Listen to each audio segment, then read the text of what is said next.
नमस्कार स्टूडेंट्स, कैसे हैं आप सब लोग। आप सबका एक बार फिर से स्वागत है Byju's exam prep IAS Hindi के यूट्यूब चैनल पर। आज है 28 मार्च। आज हम लोग देखेंगे कि हमारी प्रारंभिक परीक्षा के लिए कौन कौन से प्रश्न महत्वपूर्ण हैं। सबसे पहला प्रश्न, निम्न में से बस्टर्ड की कौन सी प्रजाति भारत में पाई जाती है। देखिए, हम लोग कितनी बार द हिंदू के विश्लेषण में आपको ग्रेट इंडियन बस्टर्ड के बारे में आर्टिकल्स जो हैं उनका विश्लेषण कर चुके हैं। मैं हमेशा कहता हूं कि ग्रेट इंडियन बस्टर्ड जो है बहुत ज्यादा इंपॉर्टेंट स्पीसीज हो जाता है इंडिया में एग्जाम पॉइंट ऑफ व्यू से। इसके ऊपर हर दूसरे तीसरे महीने में आप देखोगे सुप्रीम कोर्ट के द्वारा कुछ नोटिफिकेशन जारी करा जाता है, राज्य सरकारों के द्वारा कोई ऑर्डर आ जाता है, तो इसको बहुत बेसिक से अच्छे से कवर कर लीजिएगा। इस प्रश्न को लगाने का प्रयास करिए। तब तक मैं आपको बताता हूं ये न्यूज चर्चा में क्यों आई। यहां पर आप देखोगे फिर से एक बार राजस्थान और जहां जहां पर ग्रेट इंडियन बस्टर्ड पाया जाता है उसके प्रोटेक्शन के लिए और कंजर्वेशन के लिए यहां पर नोटिफिकेशन निकाला गया है।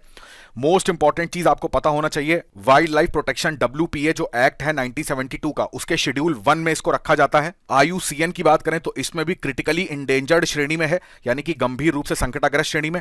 यहां पर जो प्रोग्राम चलाए जाते हैं भारत के द्वारा, जैसे कि स्पीसीज रिकवरी प्रोग्राम, और ये पूरी तरीके से क्या है, सेंट्रल स्पॉन्सर्ड स्कीम है। इस चीज को ध्यान रखिएगा, मोस्ट इंपॉर्टेंट है। सेंट्रल स्पॉन्सर्ड जो स्कीम्स होती हैं उसमें एक चीज याद रखिएगा, जो सेंटर और राज्य दोनों फंडिंग करते हैं वो फंडिंग 50-50 की भी हो सकती है, 60-40 की, 70-30 की। अगर पूर्वोत्तर कोई पहाड़ी राज्य है तो वहां पर 90% फंडिंग केंद्र सरकार के द्वारा और 10% फंडिंग राज्य सरकार के द्वारा करी जाती है।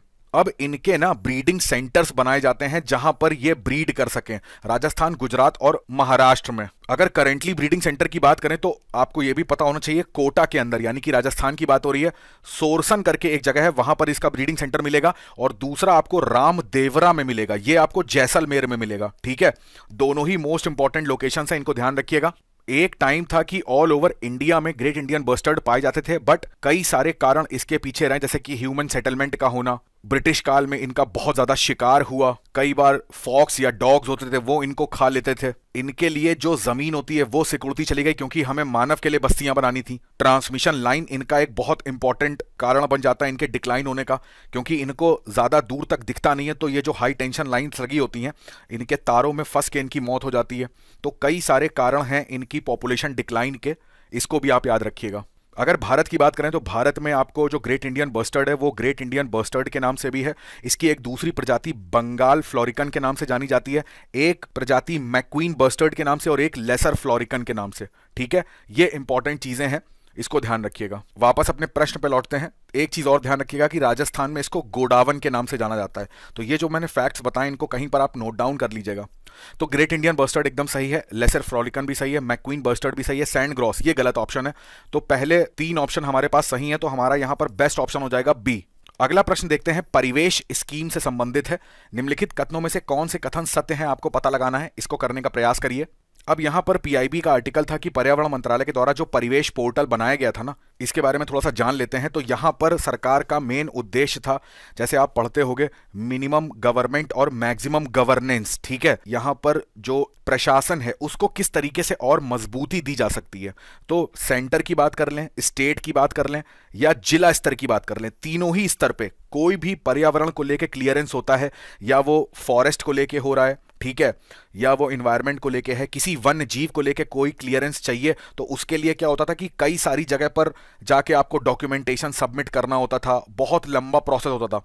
तो उसके लिए क्या करा गया कि सिंगल विंडो एक पोर्टल बनाया गया, उसी को नाम दिया गया परिवेश पोर्टल। मिनिस्ट्री ऑफ एनवायरनमेंट ने NIC नेशनल इंफॉर्मेटिक्स सेंटर की हेल्प से इसको डिजाइन करा है। इसी के संबंध में PIB में कुछ यहां पर डेटा आए हैं कि 2018 में, 2019 में, 2020 में, तो उसका एक डेटा आया है कितना सारा पोर्टल में यहां पर एंट्रीज जो हैं वो हुई हैं। तो अब बात करते हैं परिवेश योजना के बारे में।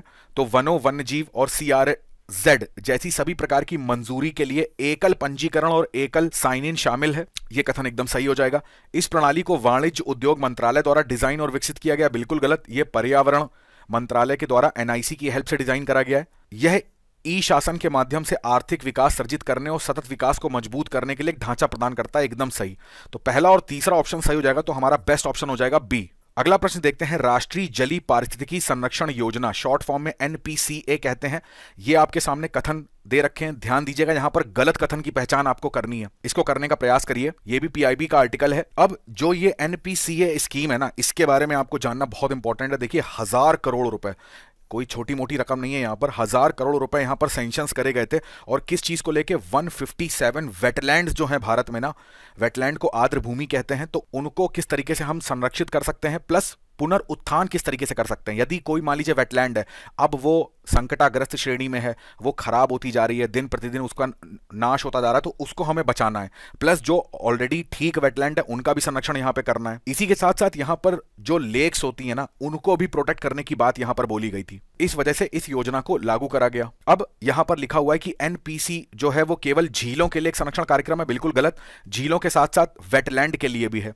यह पर्यावरण, वन, जलवायु मंत्रालय द्वारा कार्यान्वित एक केंद्र प्रायोजित योजना है और इसमें विभिन्न गतिविधियों जैसे अवरोधन, मोड़, अपशिष्ट जल का उपचार, तटरेखा संरक्षण और झील के विकास को शामिल किया गया है। तो ये कथन एकदम सही हो जाएगा। हमसे गलत कथन की पहचान करी गई थी, तो इसमें ऑप्शन हो जाएगा ए, क्योंकि पहला ही कथन यहां पर गलत है। अगला प्रश्न देखते हैं। जल जीवन मिशन के माध्यम से आपूर्ति किए गए पानी में आर्सेनिक स्तर की निगरानी के लिए निम्नलिखित कथनों पर विचार करने हैं। सही कथन का पता लगाना है। अब अगर जल जीवन मिशन की बात हो रही है तो आपको यह पता होना चाहिए 2019 में इसको लॉन्च करा गया था और हमारा टारगेट था कि 2024 तक जो ग्रामीण परिवार होता है, तो प्रत्येक ग्रामीण परिवार के अंदर प्रति व्यक्ति 55 लीटर, ठीक है, पर डे के हिसाब से यहां पर पानी मुहैया कराया जाएगा। तो पानी की एक्सेसिबिलिटी जो है वो ग्रामीण परिवारों तक यहां पर पहुंचनी चाहिए। केवल पानी पहुंचाना नहीं है, पानी की गुणवत्ता भी होनी चाहिए। यह नहीं कि यहां पर कैसा भी पानी सरकार दे रही है, बिल्कुल भी नहीं। यहां पर पानी की गुणवत्ता को रेगुलरली बेसिस पे चेक करना होगा, उसका परीक्षण करना होगा। ये दोनों ही ऑब्जेक्टिव इस मिशन का हिस्सा थे। तो यहां पर मॉनिटरिंग करी गई है आर्सेनिक लेवल की वाटर सप्लाइड में जल जीवन मिशन के अंतर्गत। इस वजह से ये न्यूज चर्चा में आ गई। अब भारत में कुल आर्सेनिक के लिए जो सीमा है लिखा हुआ है 0.1 मिलीग्राम प्रति लीटर है। बिल्कुल गलत, 0.01 मिलीग्राम प्रति लीटर है। जेजेएम की शुरुआत 2016 में, बिल्कुल गलत, 2019 में इसकी शुरुआत करी गई थी। तो ऐसा ही गलत हो जाएगा ये।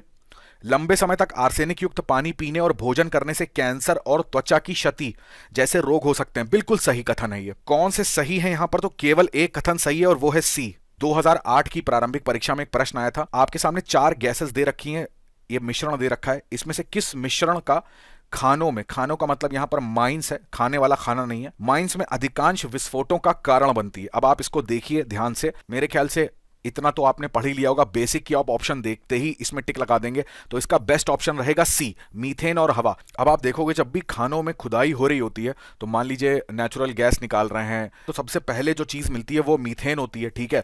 अब ये जो मीथेन होती है ना, जैसे ही ये वायु के संपर्क में आती है, अब चूंकि मीथेन जो है ज्वलनशील गैस है, तो वायु के संपर्क में आने पर क्या होता है, कई बार, अब देखो जितना तुम नीचे जा रहे हो तापमान तो बढ़ता ही है, प्लस यहां पर औजारों के माध्यम से जो खुदाई हो रही होती, तो कहीं से भी अगर स्पार्क मिला और वायु है और बिना ऑक्सीजन के तो आग लगेगी नहीं। मीथेन मिल गई, इसको ऑक्सीजन मिल गई और यहां से कहीं से भी कुछ स्पार्किंग हुई तो यहां पर आग लगने के चांसेस बहुत ज्यादा बढ़ जाते हैं। तो यहां पर बेस्ट ऑप्शन हो जाएगा मीथेन और हवा। आज के तथ्य में नजर डालेंगे एमपी लैड स्कीम के बारे में। मोस्ट इंपॉर्टेंट स्कीम है, काफी पुरानी स्कीम है। 1993 में इसको स्टार्ट किया गया था। केंद्रीय क्षेत्रक योजना है, मोस्ट इंपॉर्टेंट है भाई मेरे, इस चीज को हमेशा ध्यान रखिएगा। कोई भी योजना आप पढ़ते हो ना, मैं आपको 2 चीजें बताऊं। पहली चीज तो वो योजना किस मंत्रालय के द्वारा स्टार्ट करी गई है, दूसरी वो योजना क्या केंद्रीय क्षेत्रक योजना है या केंद्र प्रायोजित योजना है। इन दोनों चीजों को जरूर से जरूर ध्यान रखिएगा। केंद्रीय क्षेत्रक योजना का मतलब क्या होता है, यहां पर 100% जो फंडिंग होती, पैसा होता है, वो सेंटर के द्वारा दिया जाता है। जबकि जो स्पॉन्सर्ड यानी कि प्रायोजित स्कीम होती है, उसमें सेंटर और स्टेट मिलकर पैसा खर्च करते हैं। तो ये वाली जो स्कीम है एमपी लैड, इसमें 100% पैसा जो है वो कहां से आता है, केंद्र सरकार के द्वारा।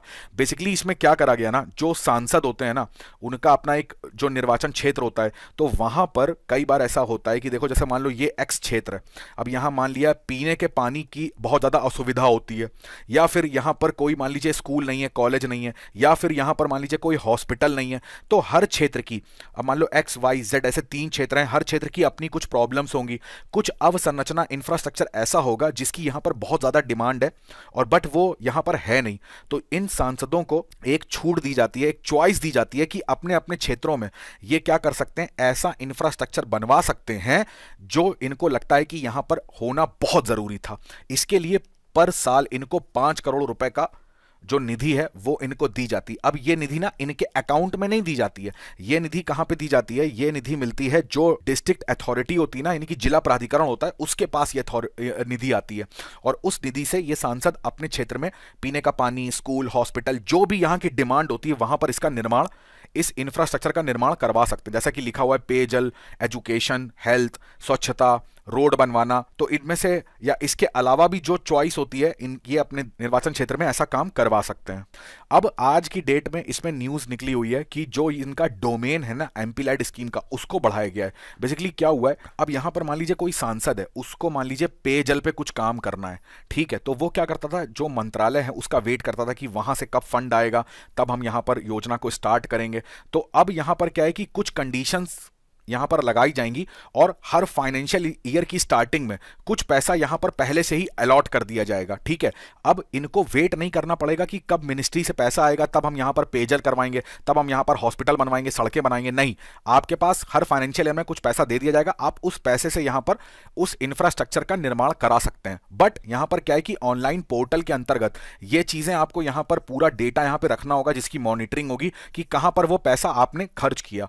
इस वजह से ये जो एमपी लैड स्कीम है ये चर्चा में आ गई, ठीक है। चलिए आज आपसे मैं दो प्रश्न पूछता हूं हाल ही में, और दोनों प्रश्न एकदम करंट अफेयर्स में रहे हैं। सेक्शन 499 और 500 ये आईपीसी के सेक्शन है, बहुत ज्यादा चर्चा में रहे हैं, बताइएगा ये सेक्शन क्या बताते हैं। दूसरा, कॉल बिफोर यू डिग, ये एक ऐप है, ये क्यों चर्चा में रही इसके बारे में भी बताइए। दोनों प्रश्नों के उत्तर कमेंट सेक्शन में जरूर रखिएगा। तो आज के सेशन में बस इतना ही रखते हैं। मैं उम्मीद करता हूं आज का सेशन आपको अच्छा लगा होगा, कमेंट करके जरूर बताइएगा आज का सेशन आपको कैसा लगा। आपसे मुलाकात होगी डेली क्विज के अगले सेशन में, तब तक आप अपनी पढ़ाई करेंगे, स्वस्थ रहेंगे और सबसे ज्यादा इंपॉर्टेंट अपने माता पिता का बहुत सारा ध्यान रखेंगे। आप सभी का बहुत बहुत धन्यवाद। जय हिंद।